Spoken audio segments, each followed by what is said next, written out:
Om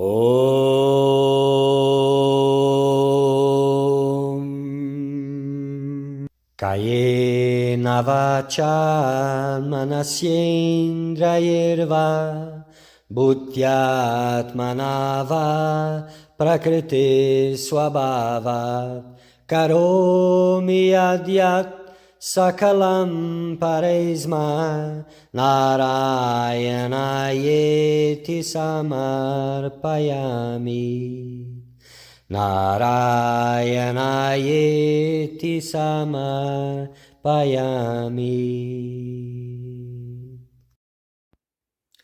Querido buscador da verdade, bem-vindo.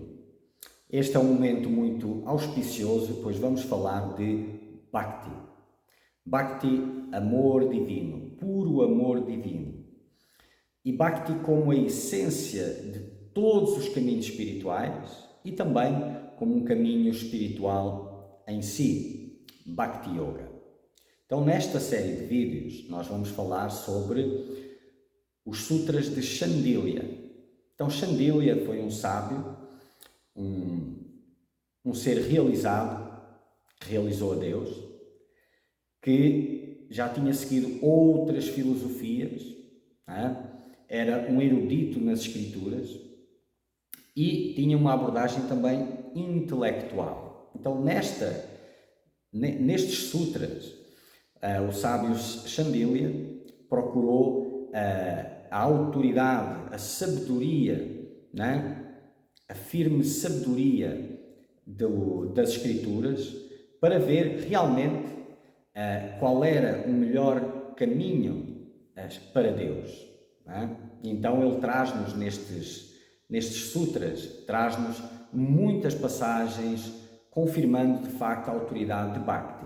E nós, nesta viagem, vamos entender o que é que tudo isso significa e trazer para que os vossos corações possam também conhecer a Deus. Que todos vocês possam se encher de amor divino e realizar a Deus nesta vida ainda.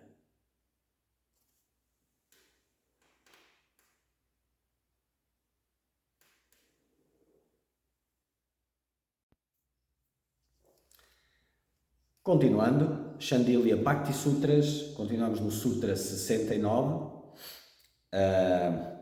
ofensas, namapáradas.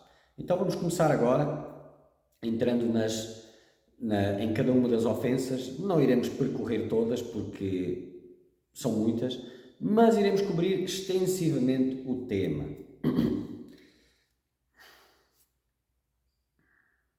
Então, a primeira: difamar, blasfemar os santos, devotos, buscadores da verdade, seja lá o que for, não é? Estar a difamar ou blasfemar, falar mal sobre eles, julgar, criticar, avaliar.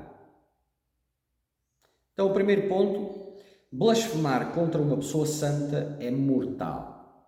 Então, meio que saímos já do campo da ofensa, não é? Já ou é uma ofensa da mais grave, ou já é pior do que isso, não é? Porque fala claramente: blasfemar contra uma pessoa santa é mortal. E atenção, que uma pessoa santa, ela não é santa pelo teu julgamento, pela tua avaliação. Como é que tu sabes? Não é? Então, não se faz. Exatamente porque não sabe, e mesmo que soubesse, mesmo que fosse, não se faz, não é? Então, não fazer isso é bom para todos os envolvidos, não é? Mas aqui estamos a falar de uma pessoa santa. Então, blasfemar contra uma pessoa santa, falar mal de uma pessoa santa, criticar, julgar, ou ser agressivo, violentar de alguma forma, tudo isso é mortal. Agora, quando o nosso discurso mostra desrespeito, intolerância, inveja, violência para com um devoto, também é ofensivo. Então, isto é muito comum em ambientes espirituais, não é? As pessoas estarem a falar mal do outro companheiro de jornada, de um outro devoto, de alguém que vive na mesma comunidade ou no mesmo ashram, não é? Essa coisa de avaliar, criticar. Então, quando o nosso discurso mostra desrespeito, intolerância, inveja, violência para com um devoto, qualquer um destes pontos, só desrespeito, não é? Intolerância, inveja, violência para com um devoto. Isto é comportamento ofensivo, é uma ofensa. O outro era mortal. Este não é mortal, mas é ofensivo. Que é pior do que pecado, como nós já vimos no início e veremos ainda mais para a frente. Não é? Apenas censurar um devoto é uma grande ofensa. Então é fácil adivinhar que grande ofensa cometeremos se o tratarmos com inveja e violência. Apenas censurar o devoto. Os buscadores pensam que se um devoto faz algo sujo, ou mau, ou ruim, ou ineficiente, sei lá, não é?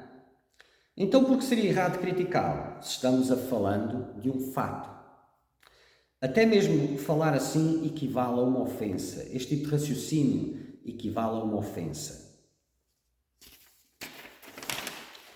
A questão, na verdade, não deve surgir.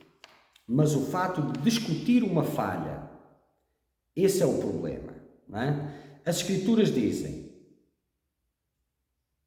e eu não vou repetir isto porque, não é? Sânscrito, isto não vai sair bem, mas vou ler a tradução. Isso significa, não é? Não discuta a falha de um devoto, diz as Escrituras, pois isso é uma ofensa. Então, se o devoto tem alguma falha, não discute essa falha. E até porque, além da ofensa, é assim, aquele que critica os outros, critica a si mesmo. A falta de compaixão que tem com o outro, tem consigo mesmo. Então, isso é uma faca que corta para os dois lados. Agora está cortado ali, depois vem cortar aqui, com a mesma facilidade. Então, desenvolver a compaixão, no caso nem é compaixão pela falha do outro, sendo que tu tens falhas. Podem ser diferentes, não tem esse tipo de avaliação. Embora ele seja feito, tipo, as pessoas para se sentirem bem criticam o que os outros fazem mal em comparação ao que eles fazem bem. Mas se houvesse alguma crítica, devia de ser em relação ao que eles fazem de mal versus o que eu faço de mal. Aí seria mais equivalente. Mas a questão é, não deve de entrar em nada desse tipo de conversa. Absolutamente.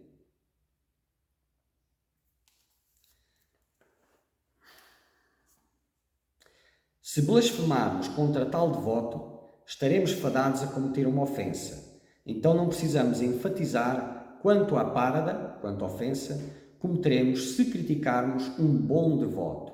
Então, se criticar um mau devoto ou aquilo que vês claramente que é errado, que faz coisa errada e não sei o quê, se isso já é uma ofensa, imagina criticar um bom devoto. E saber quem é que, mais uma vez, será pela avaliação do teu intelecto? Vamos continuar. Quando vemos um devoto mau ou um mau devoto, podemos criticá-lo. Então o Senhor o chamou de sadhu, para que nos lembremos de não blasfemar contra ele. Já vamos ver depois uma passagem que fala o que é este sadhu. Não é? Quer falemos ou ouçamos falar mal de um devoto, ambos são ofensas. Então não é só falar mal de um devoto, é escutar também. Então, se alguém está a falar mal de um devoto e tu estás a escutar, sai dali imediatamente. Só escutar é uma ofensa. Imagina falar.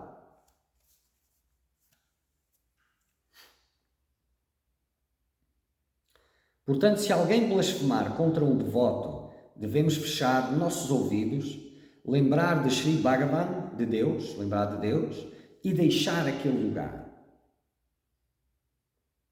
Portanto, esta é a conduta. Então, aquele que acha que, mas eu só estou a escutar, não estou a falar nada, é tão ofensivo quanto falar. Talvez tão não, mas ainda está na categoria de ofensa grave. Só escutar. Então, se alguém estiver a falar mal de um devoto, sai de perto. Volta para Deus, continua a cantar os nomes de Deus e sai de perto. Não te deixes contaminar e estar a criar ofensa por causa dos outros. Proteges a tua santidade. O Senhor disse: não adianta criticar, pecado é tudo o que ganhamos. Como resultado, aquele que não critica é o mais abençoado de todos, pois não está a incorrer nesse tipo de ofensas.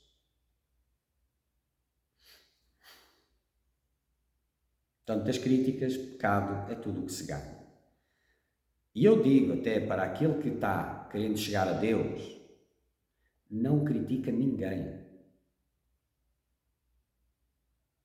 Porque para criticar tem que estar em algum nível superior para estar a criticar, se achar nesse direito, porque senão não teria como estar a criticar.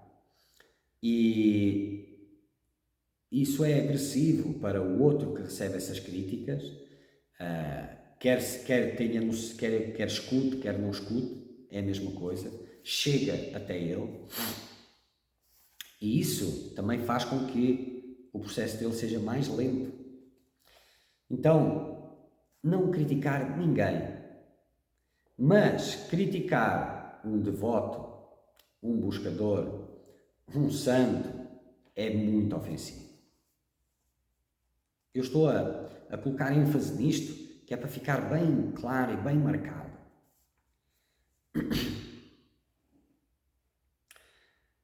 A crítica de pessoas santas, os sadhus, é transferida para o santo nome.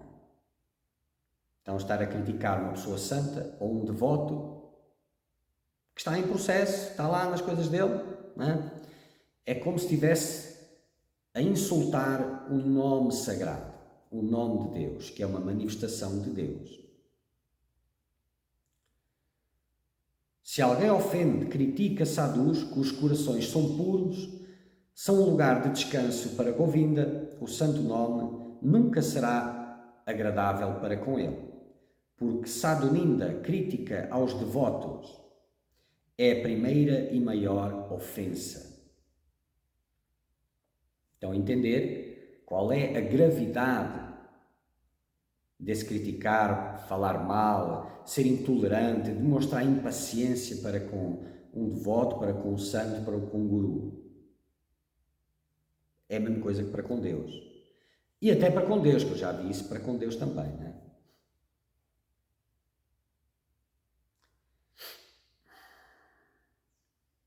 Quando um santo ou um devoto é difamado por alguém que não seja você, não é bom sentar e ouvir. Afaste-se de tal pessoa. Afaste-se de tal pessoa. Que nossas mentes não façam malabarismo e comparem ou julguem os santos. E isto é uma coisa muito comum, estar a comparar os santos uns com os outros, os devotos, isto e aquilo, este é bom, aquele é mau, este é melhor que o outro. Isso é muito, muito ruim. Muito ofensivo e acaba com o teu caminho espiritual, acaba com os frutos do teu trabalho espiritual.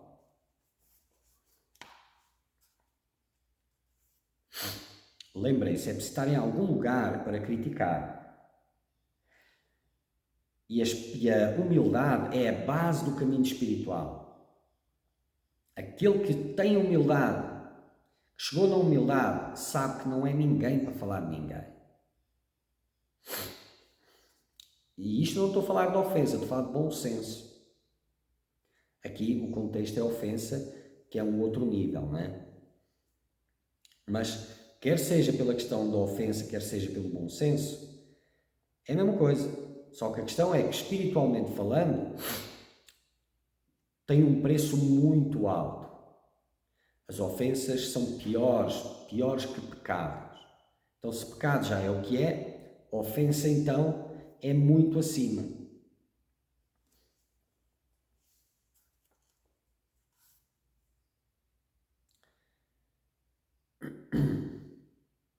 Aqui é natural que levantemos essa questão. Quem é um sadhu? A resposta é: sadhu refere-se àqueles que se refugiaram no Bhagavata Dharma, no Dharma de Deus. Agora vamos ver aqui, o próprio Sri Krishna instruiu o Arjuna, para o Arjuna ter uma noção clara do que é isso. Ó Arjuna, se alguém é extremamente mau, isto é, prejudica os outros, rouba a propriedade e as esposas dos outros, ainda assim me adora exclusivamente, não adora ninguém além de mim, o Ser Supremo. Não pratica nenhum outro caminho, como Gyan ou Karma, recorrendo apenas a Bhakti. Quer dizer, mesmo que as suas práticas tenham a ver com as práticas instruídas pelo caminho do Karma Yoga ou do Jnana Yoga, mas que o seu intuito é o Bhakti, a devoção pelo Ser Supremo, então é um caminho de Bhakti. Só esclarecendo este ponto, não é?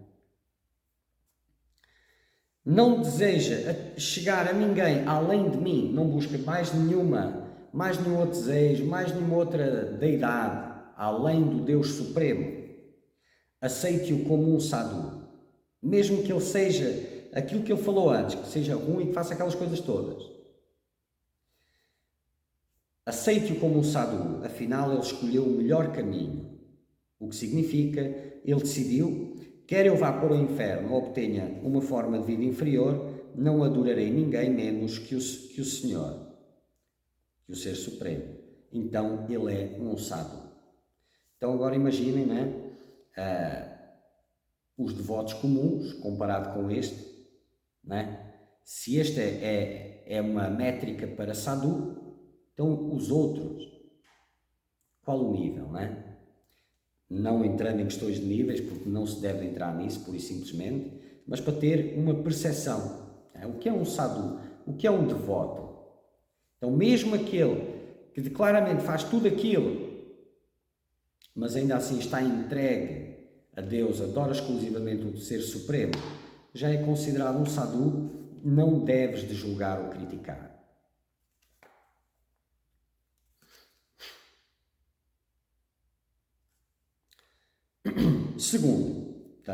Segunda ofensa.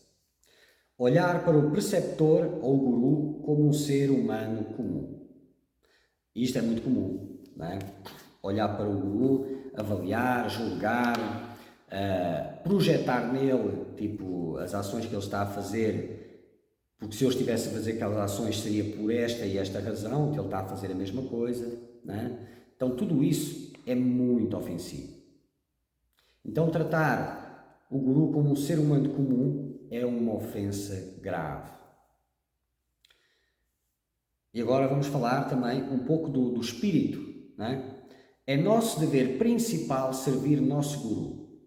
Suas palavras e instruções devem ser levadas com reverência.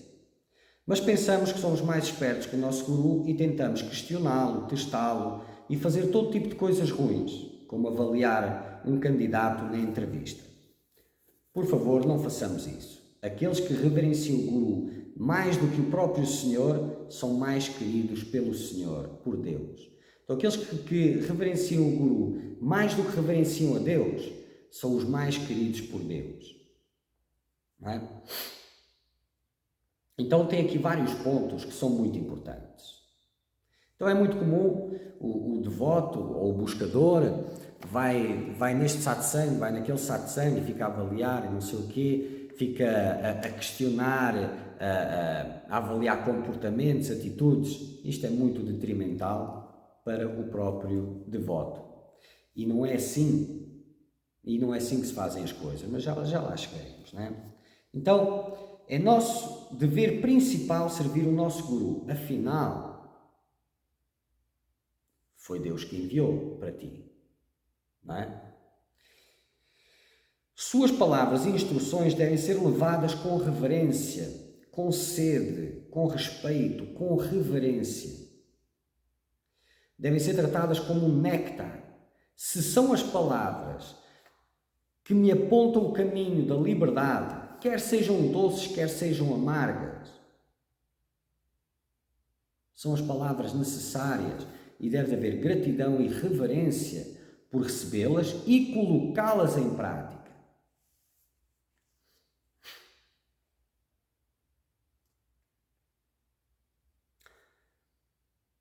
Mais uma vez sublinhando, aqueles que reverenciam o Guru mais do que o próprio Senhor são mais queridos pelo Senhor. Isto é para ter uma ideia do sagrado que é e de quão alto a coisa vai e precisa chegar da tua parte. É uma ofensa considerar o Guru, que possui conhecimento pleno e verdadeiro do santo nome, do ponto de vista material, considerá-lo mortal. Aqueles que consideram o Guru, que não é diferente do próprio Senhor, um mero mortal, terão que sofrer no inferno. Então, o que é que isso quer dizer? Quer dizer muitas coisas, não é? Mas muitos de vocês sabem, por exemplo, não é? De grandes seres que cruzaram este plano físico, não é? Ramana Maharshi, Paramahansa Yogananda, Swami Vivekananda, tantos, incontáveis, que não só guiaram os devotos, os buscadores, enquanto estavam com o corpo neste plano, mas continuam a fazê-lo depois de sair deste plano. Então, com certeza, o Guru não é mortal. Com certeza. Não é?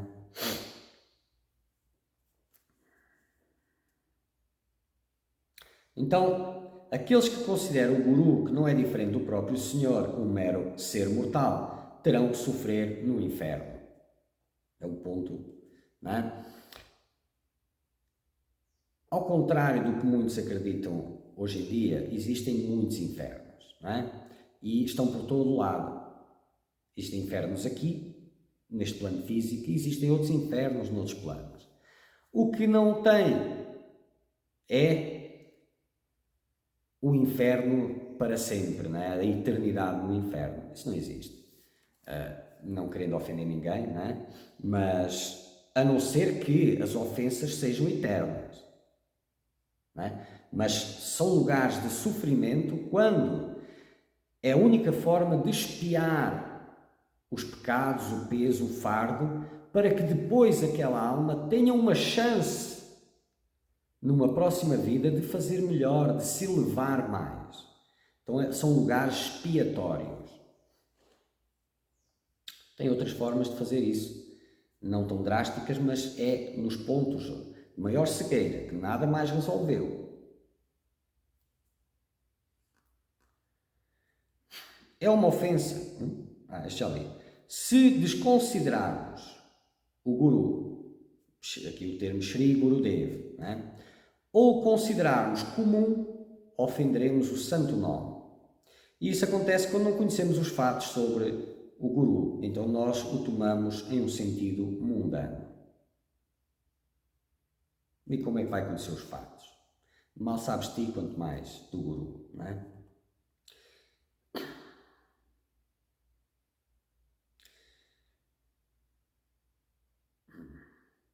Então, o próprio Shri Krishna disse a Shri Uddhava: conheça o mestre espiritual como não diferente de mim. Nunca o desconsidere ou o considere mundano e se comporte de maneira adversa em relação a ele. Nunca faça isso. Isso é muito ofensivo.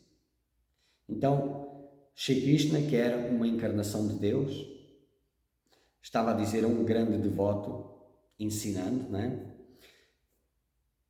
Conheça o mestre espiritual como não diferente de mim. Então o Guru é igual a mim, ele não é diferente de mim. Trata-o da mesma forma. Não é? Nunca o desconsidere ou o considere mundano de alguma forma e se comporte de maneira adversa em relação a ele. Palavras de Krishna do Bhagavad Gita. Se pensarmos em Shri Gurudev como um ser humano, todos os nossos esforços se tornam infrutíferos. Se pensas no teu Guru como um mero mortal, todo o teu esforço, todo o teu trabalho espiritual não dá nada. Não é? Eu acho que, ou melhor, tenho a certeza, para aqueles que podem ver, não é? Que à medida que eu vou trazendo estes pontos, vai ficando claro porque é que as coisas não andam. Sri Narada disse: o mestre espiritual é Sri Bhagavan manifestado diante de nós.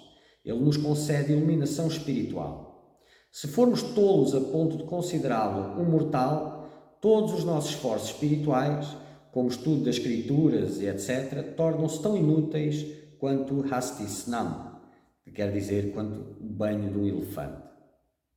Né? Até porque ele vai rolar no barro de novo, então inútil. E isto é importante ver, não é? Porque hoje em dia os buscadores, os devotos falam dos mestres espirituais, dos gurus, como se fosse uma coisa, não é? Tipo, como se fosse um ninho de cobras, cada um pior que o outro. Mas pessoas são complicadas, é verdade. Mas para um buscador da verdade, para um devoto, isso não conta. Não interessa para nada. O que interessa é encontrar o seu guru, não é estar a olhar à volta e avaliar, julgar e criticar. Não deve fazer isso de jeito nenhum. Não é? Já vimos isso. É das piores ofensas. E é suposto encontrar o seu guru. E a forma de encontrar o seu guru não é escolhendo, não é avaliando, julgando, vendo quais são os ensinamentos que o guru está colocando, se eles estão alinhados com aquilo que eu acredito. Não é nada disso. Nada, absolutamente nada a ver com isso. Não é? Aliás, se o guru está ali para quebrar com as tuas crenças, mas enfim, a forma de chegar no guru é por mérito, não é por avaliação e escolher como quem está no shopping. É por mérito, ou seja, não está a abrir os olhos para o mundo, a ver este santo, aquele guru. Será que é um guru? Será que não é um guru? Será que é um falso guru? Será que não sei o quê? Não. É se voltar para o seu trabalho interno e intensificar as suas práticas espirituais ao máximo, pedir com muita sinceridade para que Deus lhe envie a orientação e depois Deus vai apontar. Quer fale direto, quer sintas no teu coração, mas será um apontamento ali. De alguma forma vai-te levar ao guru. E aqueles que estão com essa sintonia são os que têm mais chance. Porque quem não está, e Deus trouxe o guru, Deus, o seu karma, quer dizer, são muitas coisas envolvidas. E eu não estou nesse alinhamento. Vou começar a avaliar, a julgar, a criticar. É como se estivesse cuspindo em cima da bênção que Deus me mandou. Não é? Como nós vimos o prassad, é uma coisa que se toma de imediato. Os restos da comida de Deus, o que é ofertado a Deus, é algo que se consome de imediato. Não se avalia, não se questiona, imediatamente. Da mesma forma, quando Deus mostra o guru, aponta para o guru, seja lá de que forma for, aí deve haver o comprometimento, a entrega do devoto com a devida reverência, com gratidão, independentemente se o guru se apresenta de uma forma doce ou de uma forma amarga. É um presente de Deus, é a manifestação de Deus para o devoto. E é aquele que o leva à libertação. Então, o verdadeiro guru é para o verdadeiro buscador, o verdadeiro devoto.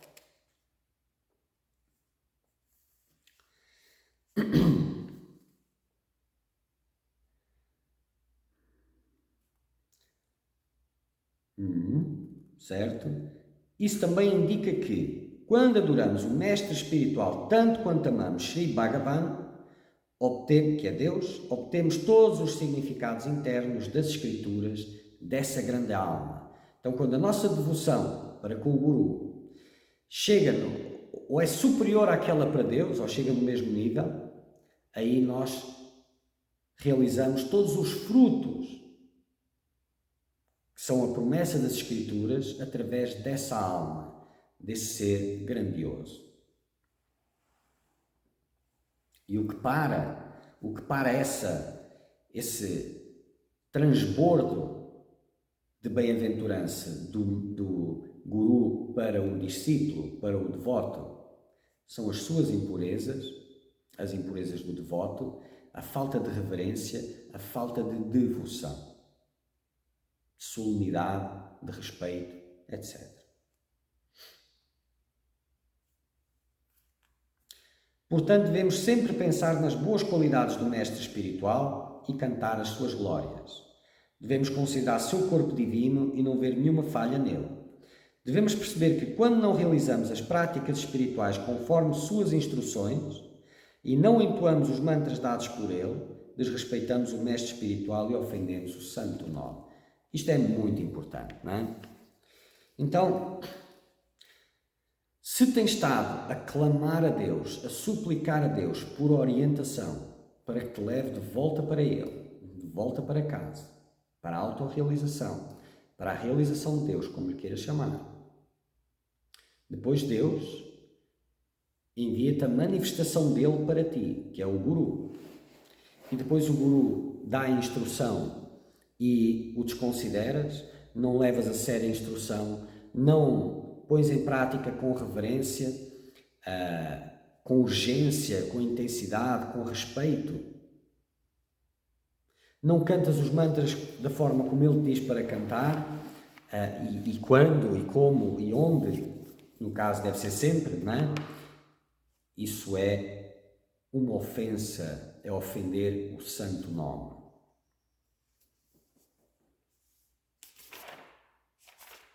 Então, eu vou ler mais umas passagens aqui. Eu terminei estes 2 pontos e o vídeo já está longo, mas vou ler mais umas passagens só para reforçar, não é? Aqueles que consideram o Guru, que não é diferente do próprio Senhor, um mero ser mortal, terão que sofrer no inferno. Isto é tudo passagem das Escrituras. Shri Krishna fala também: conheça o mestre espiritual como não diferente de mim. Nunca o desconsidere ou considere-o mundano e se comporte de maneira adversa em relação a ele. De maneira adversa. Né? E Shri Narada, o mestre espiritual, é Shri Bhagavan manifestado diante de nós. Ele nos concede a iluminação espiritual. Se formos tolos a ponto de considerá-lo mortal, todos os nossos esforços espirituais, como o estudo das Escrituras, tornam-se tão inúteis quanto banho de elefante. Não é?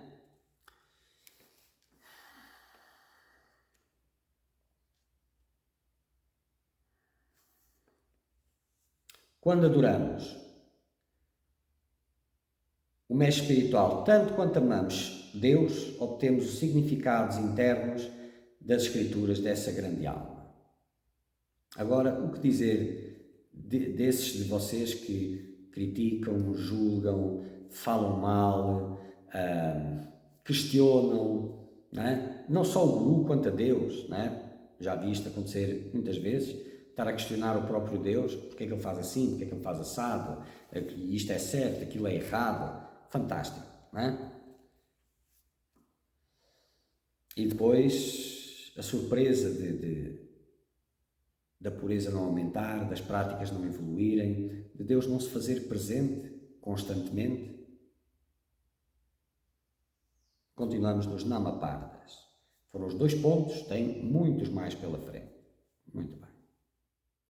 Tvameva mata cha pita tvameva tvameva bandhushka sakha tvameva tvameva vidya dravinam tvameva tvameva sarvam Mama Deva Deva, Tvameva Sarvam, Mama Deva Deva.